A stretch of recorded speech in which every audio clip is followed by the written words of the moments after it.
Bienvenido a tu clase de geografía del 19 de octubre del 2021. El día de hoy vamos a hacer un repaso acerca de los movimientos de la Tierra y cómo afectan en la percepción de la luz y sombra. También vamos a recordar qué son la latitud y la longitud y para qué nos sirven. Vamos a abrir nuestro libro en la página 34. En la página 34 nos dice: lee el diálogo y responde las preguntas. Recuerda que puedes revisar tus lecciones. Ok, vamos a leer lo que es el pequeño diálogo para posteriormente leer lo que son las preguntas que nos hacen. En una ciudad de Nuevo León, Susana caminaba de regreso a su casa cuando se encontró con Fernando, su vecino. Se detuvo y lo miró. Él hacía unas marcas en el piso. Ok. Susana: hola Fer, ¿qué haces? Fernando: estoy marcando el límite de la sombra del árbol. Susana: ¿para qué? Fernando: para ver cómo día a día y a la misma hora la sombra va cambiando. Mira las marcas de los 45 días anteriores. Ve cómo se va moviendo poco a poco hacia el norte. Susana observó las marcas, localizó el norte y dijo: sí, es verdad, pero me imagino que en otra época del año se moverá hacia el sur, ¿no?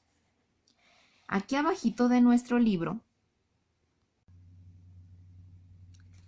aparece la imagen del árbol en el que Fernando estaba marcando lo que eran las líneas de la sombra. Aquí observamos que están las líneas de la sombra, las puedes ver. Y en la otra imagen tenemos lo que es el árbol y está localizado, se podría decir que en el suelo, lo que son las marcas de la rosa de los vientos, que sería el sur, el norte, el oeste y el este. ¿Qué es lo que estaba haciendo entonces Fernando? Fernando, a la misma hora, durante 45 días, se ponía a marcar dónde estaba la sombra del árbol. Aquí, si tú observas, podemos ver las marcas de la sombra y cómo se iban moviendo o desplazando. ¿Tú recuerdas qué era lo que daba origen al desplazamiento de las sombras? ¿Qué era lo que cambiaba o hacía que cambiara el día, la noche, así como las estaciones? Nosotros en nuestras clases pasadas utilizamos un esquema del planeta Tierra, que era el que hicimos con una pelotita de unicel y con un palillo, y que nos utilizamos para explicar lo que eran esos movimientos. Estamos hablando en este caso de los movimientos de traslación y rotación. Si tú recuerdas, el movimiento de rotación era el que hacía que cambiara la noche y el día. El movimiento de rotación era el que hacía que la Tierra se moviera en su propio eje y duraba 24 horas y daba lugar al día y la noche. Mientras que el movimiento de traslación era el que realizaba la Tierra alrededor del Sol y daba origen a las estaciones. Así también este movimiento tenía una duración de 365 días y 6 horas. Vamos a ver un esquema de nuestro libro para que recordemos esos movimientos. En tu página 18 del libro de Geografía de la SEP encontramos el esquema de lo que es la rotación. Observa, aquí aparece el eje de la Tierra y aquí está marcado lo que es el movimiento de rotación. En la página 19 de tu libro de Geografía de la SEP aparece el esquema del movimiento de traslación. Ya habíamos hablado acerca de este movimiento. También habíamos hablado de cómo la inclinación de la Tierra es la que da origen a que en los hemisferios norte y sur la estación sea diferente. Por ejemplo, si en el hemisferio norte estamos en otoño, en el hemisferio sur estaríamos en la estación contraria, que sería primavera.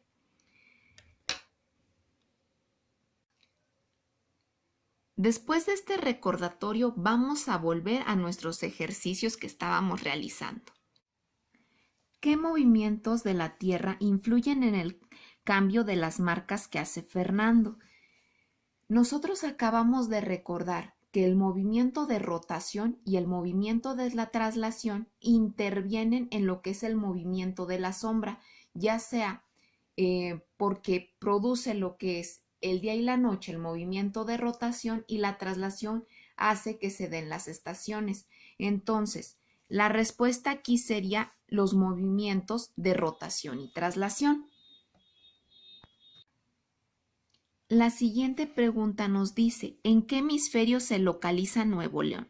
Puedes tú aquí guiarte por tu atlas en algún mapa para poder ver en dónde se encuentra México y dónde está el Ecuador, o puedes inclusive guiarte por el esquema que hicimos la vez pasada de nuestro globo terráqueo. Yo me voy a guiar por este planisferio para poder ver dónde está el Ecuador. Si tú recuerdas, todos los países que se encuentran arriba del Ecuador están en el hemisferio norte y todos los que están abajo del Ecuador están en el hemisferio sur. Aquí, en esta línea blanca muy delgada, es el Ecuador. México se encuentra arriba del Ecuador. ¿Qué es lo que quiere decir? Que entonces nos encontramos en el hemisferio norte. Entonces, ¿cuál sería la respuesta a nuestra pregunta? Bien, la respuesta de nuestra pregunta sería el hemisferio norte. ¿Por qué? Porque México, todo nuestro país, está en el hemisferio norte. Ahora va a ser tu turno de responder las preguntas de abajo. Una vez que las hayas contestado, vas a pasar a tu página 35. En la página 35 de nuestro libro, la conversación que tiene Susana y Fernando continúa. Vamos a leer la primera parte. En la primera parte nos dice, Fernando, así es, en el hemisferio norte, la salida y la puesta del sol se recorren hacia el norte en verano, pero al sur del Ecuador ocurre lo contrario. Un amigo que vive en Sudáfrica me contó que allá se recorren hacia el sur. Ah, sí, ¿y dónde está Sudáfrica? Bueno, ya sé que en África, pero ¿en dónde exactamente? Ven, en este atlas se puede ver que está al otro lado del Atlántico, a 8 horas de diferencia en el hemisferio sur, al sur de Namibia y al suroeste de la isla de Madagascar. De hecho, es el extremo sur de ese gran continente.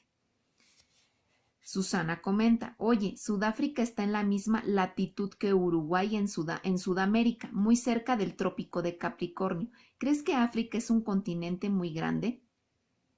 Y la conversación continúa. De aquí lo interesante o lo importante sería que tú recuerdes qué es la latitud y la longitud y para qué sirven. ¿Recuerdas que nuestras clases pasadas las utilizamos para indicar coordenadas acerca de dónde se encontraba un lugar u otro? Vamos a recordar qué es la latitud y la longitud. Para eso, puedes ir a las páginas 30 y 31 de tu libro de geografía para poder revisar otra vez lo que era la latitud y la longitud. Bien, hay que recordar que la latitud es la distancia que hay del Ecuador, que es la línea horizontal que cruza la mitad de la Tierra, y un paralelo que pase por un punto cualquiera. Las latitudes utilizan las líneas imaginarias de los paralelos, es decir, esas líneas que van acostadas. Se les llama paralelos porque son paralelos al Ecuador, mientras que la longitud son las líneas que van verticales y marca la distancia que hay del meridiano de Greenwich o meridiano cero hacia cualquier otro punto sobre la superficie terrestre. Entonces, la latitud son las líneas que están horizontales, acostadas y que son paralelas al Ecuador, mientras que la longitud utiliza los meridianos, que son las líneas que son verticales o están paradas. Con esas dos líneas podemos localizar lugares al informar acerca de las coordenadas. Después de este recordatorio acerca de lo que es la latitud y la longitud, vas a terminar de leer todo tu texto y vas a contestar las preguntas que vienen en la parte de abajo de la página 35. Por ejemplo, en la primera nos dice: los círculos imaginarios que le permitieron a Susana ver que Uruguay y Sudáfrica están casi a la misma latitud, ¿cuáles serían? ¿Recuerdas cuáles habíamos dicho que eran las líneas imaginarias que servían para indicar la latitud? Bueno, las líneas que se utilizan y que indican la latitud son los paralelos. Recuerda que eran esas líneas que van paralelas al ecuador y que nos indican la latitud. Entonces vamos a anotar paralelos. De esta misma manera vas a terminar de contestar tus preguntas que vienen en la parte de abajo. Una vez que hayas terminado de contestar tu página 34 y 35, vas a realizar un banco de preguntas.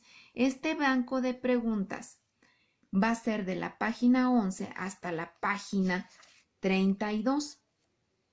Estas preguntas deben de venir con su respuesta.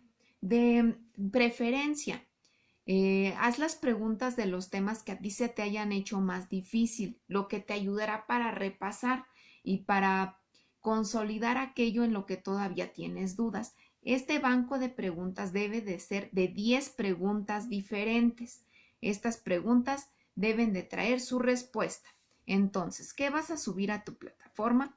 Vas a subir la foto de la página 34 y 35 contestada y las 10 preguntas que vas a hacer de lo que hemos visto hasta hoy. Estas preguntas deben de venir con su respuesta. Y con esto habrás terminado lo que es tu clase del día de hoy. Recuerda, sube tus evidencias a la plataforma y que tengas un buen día.